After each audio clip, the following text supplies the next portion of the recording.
Regardez bien ce graphique. On imagine un investissement de 500 $ par mois sur 20 ans.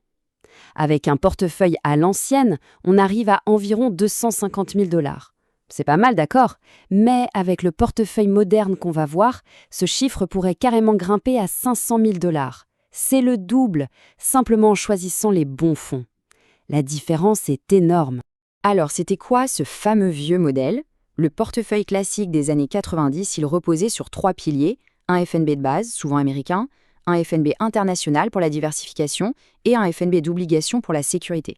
C'était une logique qui se tenait à l'époque. Parce que ce qu'il faut absolument comprendre, c'est que la technologie et la mondialisation ont complètement rebattu les cartes. Le monde de l'investissement a changé. Les raisons qui justifiaient cette vieille structure, eh bien, elles ne sont plus vraiment valables aujourd'hui.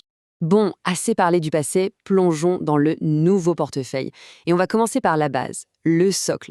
C'est la seule partie qui, en fait, ne change pas. Pourquoi? Parce qu'elle est absolument essentielle pour la sécurité et la constance sur le long terme.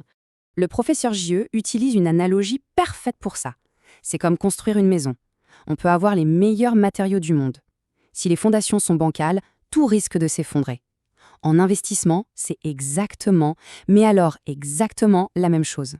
Et ces fondations, elles sont solides comme le roc. Accrochez-vous bien à ce chiffre. Sur n'importe quelle période de 20 ans dans l'histoire, le S&P 500 a généré des rendements positifs 100% du temps. Oui, 100%. C'est juste incroyable quand on y pense. C'est la définition même de la fiabilité à long terme. Alors, comment on construit cette fondation? Il y a 2 options principales très simples. Soit un FNB qui suit le S&P 500 comme VOO. On investit donc dans les 500 plus grosses entreprises américaines. Soit un FNB comme VTI qui couvre carrément tout le marché boursier américain. Dans les 2 cas, on mise sur le cœur battant de l'économie. Parfait. Maintenant que la base est solide, passons à la première grande mise à jour. C'est la nouvelle règle pour la sécurité du portefeuille.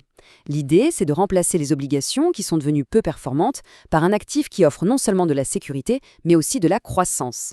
C'est un vrai changement de paradigme. Avant, la sécurité, c'était les obligations. Stables, certes, mais avec des rendements qui peinent souvent à battre l'inflation. Aujourd'hui, la nouvelle règle, ce sont les FNB de dividendes. On a la sécurité d'entreprise bien établie, et en plus, on touche un revenu régulier et on profite de la croissance de l'action. Et là, les chiffres sont sans appel. Regardez cette comparaison. Sur 10 ans, un FNB d'obligation typique, comme BND, a rapporté en moyenne 1,6% par an.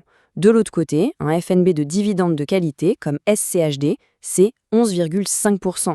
L'écart est juste colossal.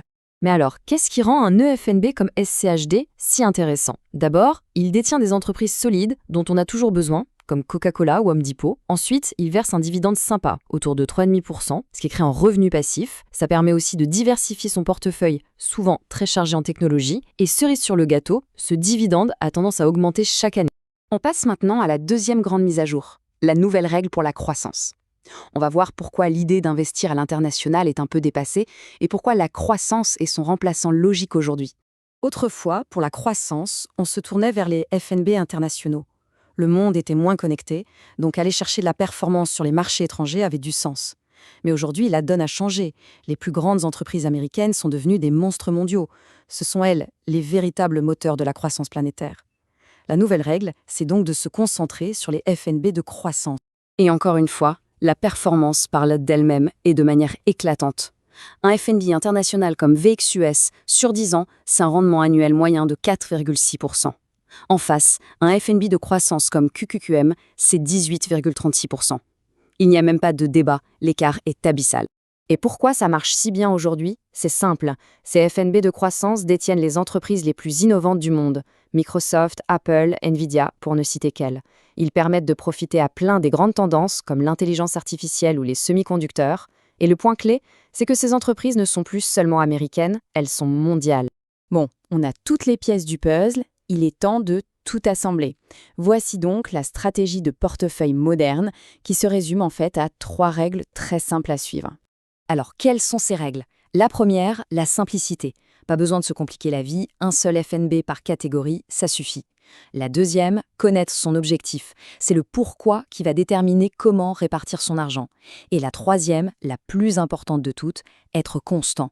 C'est le secret pour laisser la magie des intérêts composés opérer. Pour que ce soit bien concret, voilà un exemple d'application.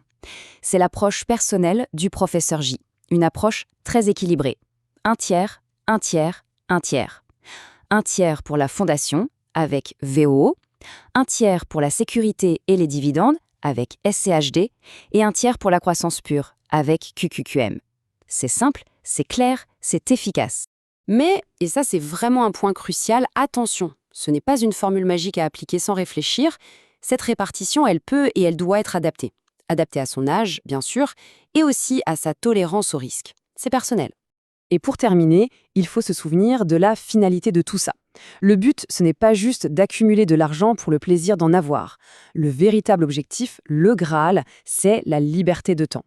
C'est d'avoir le choix de faire ce qu'on veut de sa vie. Ce qui nous amène à la question de fin, la question qui motive toute cette démarche. Cette liberté financière, qu'est-ce qu'elle permettra de débloquer? Quelle porte ouvrira-t-il? C'est la vraie raison pour laquelle on se lance dans cette aventure.